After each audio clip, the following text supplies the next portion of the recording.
Remove video background issue in CapCut? Here's the fix. Hi everyone. If you're struggling to remove a video background in CapCut, don't worry.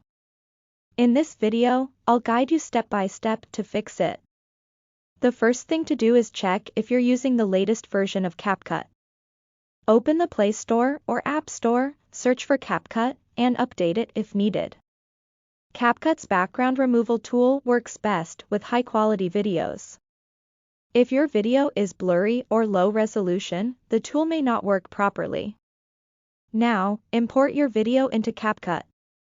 Select your clip, go to Remove Background, and wait for the app to process it. If the background still doesn't remove, ensure your video has proper lighting, and the subject is distinguishable from the background.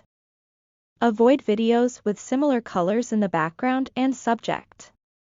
Sometimes, clearing the app cache or reinstalling CapCut can solve performance issues. Go to your phone settings, find CapCut, and clear the cache. If it still doesn't work, try an online video background remover as a backup plan. And that's it. Hopefully, these steps helped you fix the background removal issue in CapCut. If you found this video helpful, give it a thumbs up and subscribe for more tutorials.